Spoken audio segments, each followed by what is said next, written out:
Sir, আপনি তো আমার একজন শিক্ষক, লোকেদের মুখে শুনেছি শিক্ষক মা বাবার মতোই হয়।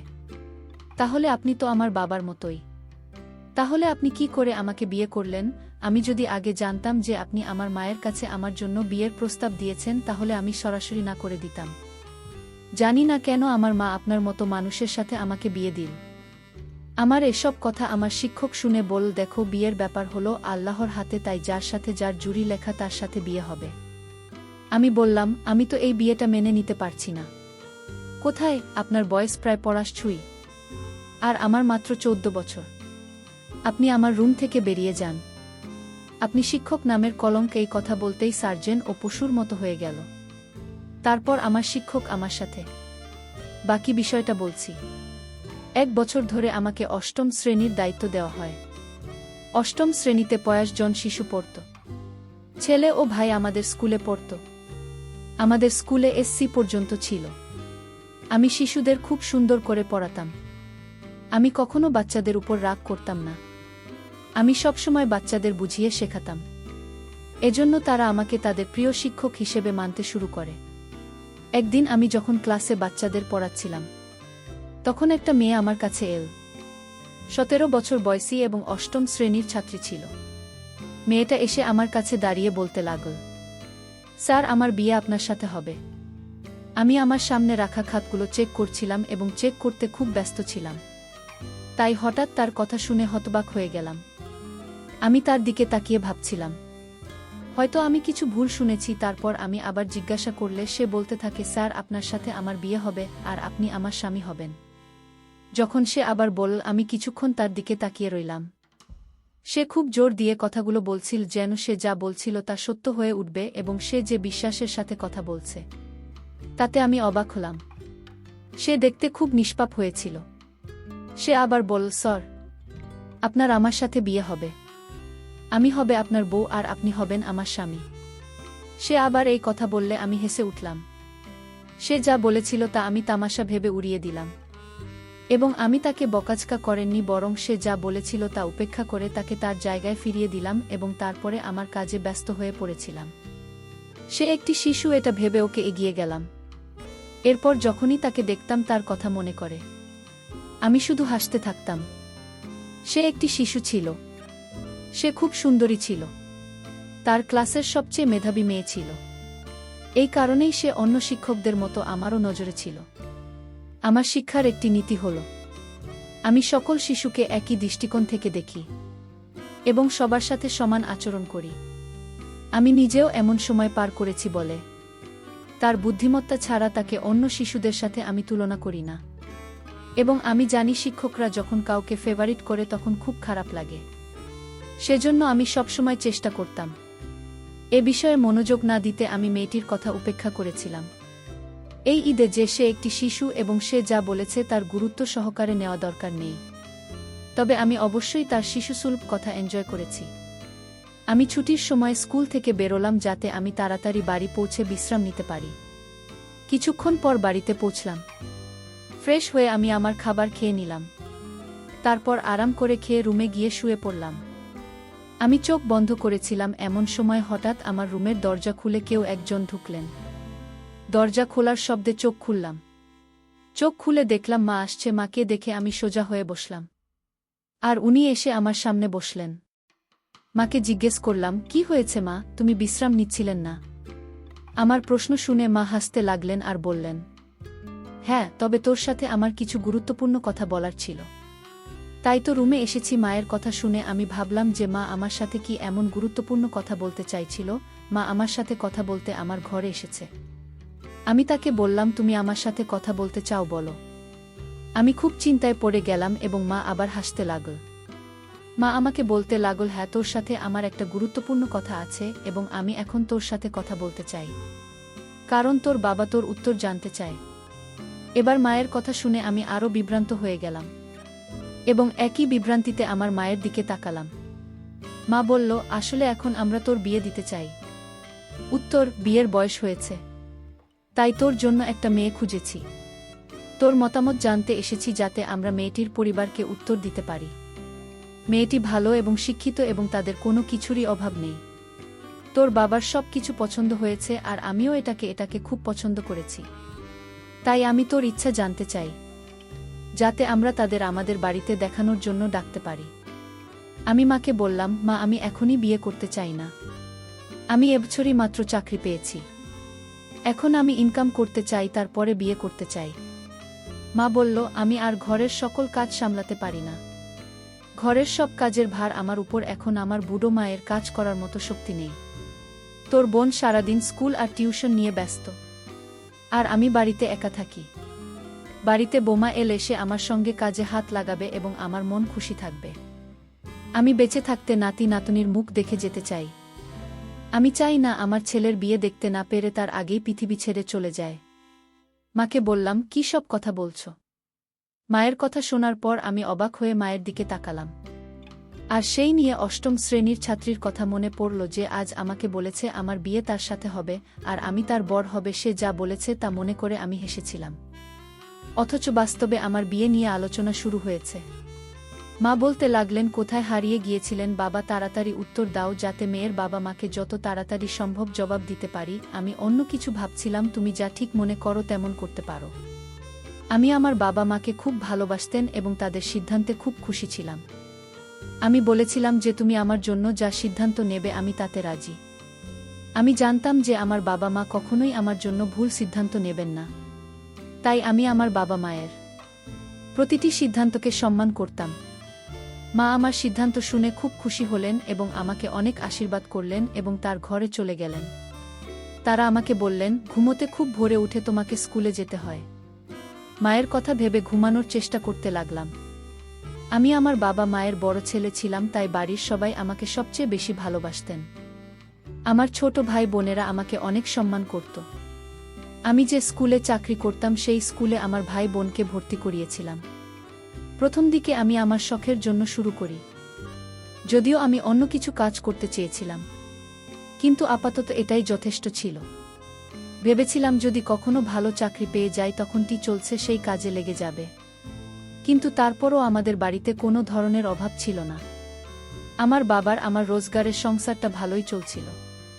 আমি স্কুলে কাজ শুরু করার পর 1 বছর হয়ে গেছে। আমার সামর্থ্য দিয়ে চাকরি পেয়েছি বলে আমার বাবা আমার চাকরি নিয়ে খুব খুশি ছিলেন।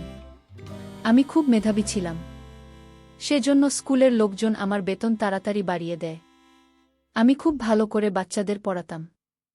আমি কখনোই বাচ্চাদের সাথে খারাপ শব্দ ব্যবহার করিনি এবং স্কুলের সবাই আমাকে অনেক সম্মান করত এবং আমার বাবা মা জন্য খুশি ছিলেন যে আমি দায়িত্ব বুঝতে শিখেছি। আমার দায়িত্ব ছিল অষ্টম শ্রেণীতে পড়ানো।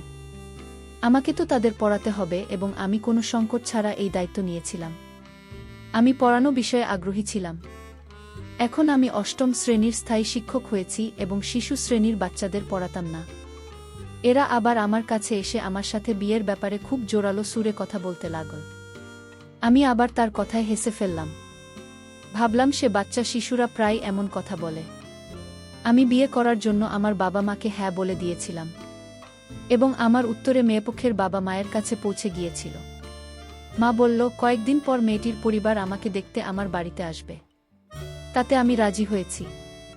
আবার আমি যখন স্কুলের অষ্টম শ্রেণীর বাচ্চাদের পড়াতেন ছিলাম, তখন হঠাৎ আবার সেই মেয়েরা আমার কাছে এসে বলতে লাগল, স্যার, আপনার বিয়ে আমার সাথে হবে এবং আপনি আমার স্বামী হবেন। তার কাছ থেকে আবারও একই কথা শুনে কিছুটা অবাক হলাম, কিন্তু আমি আবার হাসলাম এবং তার কথাগুলো হেসে উড়িয়ে দিলাম। সে শিশু মানে মেয়েটার কথায় হেসে ওঠা ছাড়া আমি আর কি করতে পারতাম। আজ ওর কথায় হাসতে হাসতে ওর কথাটা আরেকবার ইগনোর করলাম। আমি অন্য বাচ্চাদের সাথে ব্যস্ত হয়ে পড়ল। এই জিনিসগুলি আমি মন থেকে ভুলে গেলাম। কিন্তু আগামী কয়েকদিনের মধ্যেই স্পষ্ট হয়ে গেল সে তার কথায় কতটা বিশ্বাস ছিল। কারণ সে প্রতিদিনই আমার কাছে আসতো এবং একই কথা বলতো যে তোমার বিয়ে আমার সাথে হবে এবং তুমি আমার স্বামী হবে। শুরুতে আমি তার কথা শুনে হাসতাম এবং তা নিয়ে মজা করতাম, কিন্তু কতদিন আমি এটা করতে পারতাম? কারণ এখন শব্দের সীমা ছাড়িয়ে গেছে এবং সেটা আমার সাধ্যের বাইরে চলে গেছে এবং আমার মনে হয়েছিল যে কোনোদিন আমি তার উপর রাগ দেখিয়ে ফেলি। আমি বুঝতে পারিনি যে সে আমাকে প্রতিদিন বিরক্ত করছে। সে এমন করত এবং তাও কোনো কারণ ছাড়াই। একদিন তাকে ভালো করে বুঝিয়ে দিয়েছিলাম যে সে যেন এভাবে কথা না বলে, কিন্তু সে তখনও বুঝতে পারেনি। সে আবার একই কথার পুনরাবৃত্তি করেছিল। এবার তার কথায় আমি আরও বিরক্ত হয়ে গেলাম। কিভাবে এই শিশুটিকে এসব কথা থেকে দূরে রাখা যায়, তার প্রশ্নের কোনো সমাধান আমি পেলাম না। আমি আমার স্কুলের অন্য শিক্ষকদের যেটা বলতে পারিনি, কারণ আমি জানতাম আমার কথা শুনে তারা বলবে ও বাচ্চা, তার কথাকে উপেক্ষা করো। যদিও আমি তাকে ছোট ভেবে তার কথাগুলিকে উপেক্ষা করতে পারিনি, এবং আমি খুব বিরক্ত ছিলাম, কারণ সে প্রতিদিন একই কথা বলছিল। সেদিনও চেয়ারে বসে আমি যখন ক্লাসের বাচ্চাদের পড়াচ্ছিলাম, তখন সে আমার কাছে এসে আমার কাছে একই কথা বলা শুরু করল। সে প্রতিদিনই কথা বলতো এবং আমি এটা সহ্য করতে পারছিলাম না, এবং আমার তার উপর খুব রাগ ছিল। ওদিক এসে আমার সামনে নিষ্পাপ মুখে দাঁড়িয়েছিল। প্রথমে তাকে ভালোবেসে বুঝিয়েছিল বাচ্চারা এমন কথা বলে না, কিন্তু তারপরেও সেই একই কথা বলেছিল যেটা সে সবসময় বলতো। এবার আমি আরও বিরক্ত হয়ে গেলাম। আমি ওকে ধমক দিয়ে বললাম, তাহলে ওর বাবাকে স্কুলে নিয়ে আসতে। আমি তাকে রাগ দেখিয়ে বললে সে বলতে শুরু করে, স্যার, আমার বাবা স্কুলে আসতে পারবে না। আমি তার বাবাকে স্কুলে ডাকতে চেয়েছিলাম, যাতে আমি তার সমস্ত কাজকর্ম সম্পর্কে বলতে পারি এবং সে তার মেয়েকে বোঝাতে পারে যে বাচ্চারা এভাবে কথা বললে ভাল লাগে না। আমি তাকে বোঝাতে হয়তো সে বোঝেনি, তবে সে অবশ্যই তার বাবার কথা মানবে। খুব নিষ্পাপ মুখে এ কথা বললেও সে, আমি বললাম, তিনি আসতে পারবেন না কেন সেটা বলাতে। আমার খুব রাগ হলো, কিন্তু কোনো রকমের রাগ কন্ট্রোল করে অনেক নরমভাবে তাকে জিজ্ঞাসা করলাম, তোমার বাবা স্কুলে আসতে পারবে না কারণ? সময়ে বলল, স্যার, আমার বাবা পঙ্গু, 2 পা দিয়ে হাঁটতে পারে না। আপনি আমাদের বাড়িতে গিয়ে তার সাথে দেখা করুন। শিশুটি খুব শান্ত স্বভাবের বলছিল। আমি অবাক হলাম যে তার বাবা পঙ্গু।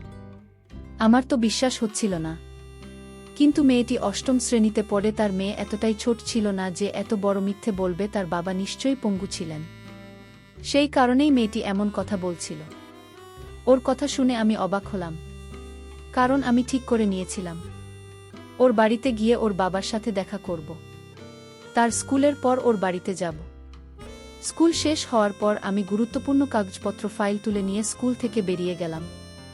সেই মেয়ের সময় আমার সাথে ছিল, কারণ আমার সাথে সেই মেয়েটিও মনে ছিল যে আমি তার বাড়িতে তার অসহায় বাবার সঙ্গে দেখা করতে যাব। অনেকগুলি রাস্তা দিয়ে যেতে যেতে অনেক দেরি হয়ে গিয়েছিল। প্রায় 20 মিনিট পরে আমরা তার বাড়িতে পৌঁছলাম। সেটি খুব বড় না হলেও একটা ছোট পুরনো বাড়ি ছিল। তারপর সেই মেয়েটার সাথে ঘরে ঢুকলাম। বাড়ির দেওয়ালগুলো দেখতে খুবই অদ্ভুত এবং পুরনো টাইপের। বাড়িটা দেখতে একটা ভুতুড়ে মুভি টাইপের। বাড়িটা দেখে আমি একটু চিন্তিত হয়েছিলাম, কিন্তু তারপর সাহস সঞ্চয় করে তার বাবাকে দেখতে গেলাম, কিন্তু বাড়ির কোথাও তাকে দেখা যাচ্ছিল না। এক ঘর থেকে অন্য ঘরে এবং তারপর উঠোনে রান্নাঘরের পুরো বাড়ি উকি দেওয়ার পরেও আমি তার বাবা মাকে ঘরে দেখতে পেলাম না। ওরা বলছিল তার বাবা অসহায়। সে যদি অসহায় হয়ে কোথাও যেতে না পারে তাহলে তার বাড়িতে উপস্থিত থাকা উচিত ছিল, কিন্তু বাড়ির কোথাও তাকে দেখতে পেলাম না। আমি বিরক্ত ছিলাম। আমি তাকে জিজ্ঞাসা করলাম, তোমার বাবা কোথায়? সে বলল, সামনের ঘরে আছে বাবা। আমি ঘরের দিকে তাকাচ্ছিলাম, কিন্তু সেই ঘরের দিকে তাকাতেই আমি অবাক হয়ে গেলাম, কারণ আমি সেই ঘরে আগেই দেখেছি। সেটা খালি ছিল, খুব সাধারণ একটা বাড়ি ছিল না তো। বাড়িতে বেশি আসবাব ছিল না। বাড়িতে বসবাসকারী কেউ উপস্থিত ছিল জানি না। সে আমাকে তার বাড়িতে নিয়ে এসেছে। আমি তার অনুরোধে আমি ঘরে ঢুকলাম। ভাবলাম আর একবার দেখতে ক্ষতি কি যে। আমি রুমের ভিতরে ঢুকলাম। তারপর যা দেখলাম তাতে আমার দম বন্ধ হয়ে আসছিল, কারণ আমি আমার পিছনে একজন মহিলার কণ্ঠস্বর শুনতে পেলাম, যা আমি পিছনে ঘুরে দেখলাম। আমি হঠাৎ ভয় পেয়ে গেলাম এবং আমি চিৎকার করে উঠলাম, কারণ আমার সামনে একজন মোটা মহিলার দাঁড়িয়েছিলেন। তিনি আমার দিকে তাকিয়েছিলেন। আমি তাকে জিজ্ঞাসা করলাম, তুমি কে? দরজা খোলা ছিল, কিন্তু সময়ের কোথাও দেখতে পাচ্ছিলাম না, এবং দরজার সামনে সেই মহিলা দাঁড়িয়ে ছিল। তার সামনে দিয়ে আমি বের হতে পারব না। সে কি ছিল আমি জানি না, কিন্তু আমার তাকে খুব ভয় লাগছিল, কারণ সেই মহিলাকে দেখে মনে হচ্ছে উনি খুব রেগে আছেন। আমি যেসব সম্পর্কে চিন্তা করছিলাম, মহিলা বলল, আমি সুমাইয়ার মা, আর এখন তুমি নাকি তাকে বিয়ে করতে যাচ্ছে। এই কথাটা বলতে আমার চোখ বড় বড় হয়ে উঠবে। আমি জোরে চিৎকার করে বললাম, কি রকম বাজে কথা বলছেন? তখন সেই মহিলা রাগে ভরা চোখ নিয়ে গলা নিচু করে কথা বলো। আর বল চল এখন তোমার বিয়ের আয়োজন হবে। আমি বললাম, আপনি একজন মহিলা এবং আমি আপনাকে সম্মান করি। আপনি কিভাবে আপনার 13 বছরের মেয়েকে আমার সাথে জোর করে বিয়ে দিতে পারেন? কোথায় 17 বছর বয়সী আর কোথায় আমি একজন 25 বছর বয়সী যুবক। তারপর তারা আমাকে ভুলিয়ে ভালিয়ে 13 বছর বয়সী মেয়ের সাথে বিয়ে দিয়ে দিল। আমি যখন বাসর ঘরে ঢুকলাম তখন মেয়েটি বলল, আপনি আমার রুমে আসবেন না। আমার বিয়ের বয়স হয়নি। কিন্তু এতে আমার করার কিছু ছিল না, কারণ আমার মা বাবা আপনার সাথে বিয়ে দিতে আমাকে বাধ্য করেছে। আপনি 3 বছর আমার রুমে আসবেন না। আমি বললাম, এটা আবার কেমন কথা? বিয়ে করেছ আমায়, বলছো 3 বছর পর তোমার রুমে আসব। তাহলে কেন এত আগে আমায় বিয়ে করলে? সুমাইজা তখন উত্তর দিল, আমি বিয়ে করেছি ঠিকই, কিন্তু আপনি আপনার জায়গায় থাকুন। আমার জায়গায় আসার চেষ্টা করবেন না, কারণ আমার বয়স তো অনেক কম। আমি বললাম, আমি তোমার কোনো কথাই শুনব না। আমার যা করার আমি করব। সুমাইয়া বলল, এটা কিন্তু বাড়াবাড়ি হচ্ছে, ভালো হবে না কিন্তু। আমি মাত্র ক্লাস 8-এ পড়ি। তারপর আমার স্বামী আমার কোনো কথাই শুনল না, তার নিজের মতো করে আমাকে। আমি তার এসব আচরণ সহ্য করতে পারছিলাম না। আমি বলছিলাম, আমার কিন্তু সঙ্গে হচ্ছে না, আমাকে দয়া করুন। সে আমাকে কোনোভাবেই দয়া করল না, বরং আমার সকল দামি সম্পদগুলো কেড়ে নিল। বন্ধুরা, আজকের পর্ব কেমন লাগলো তা অবশ্যই কমেন্ট করে জানাতে ভুলবেন না। আর এরকম নতুন নতুন ভিডিও পেতে আমার চ্যানেলটিকে সাবস্ক্রাইব করে পাশে থাকবেন। ধন্যবাদ।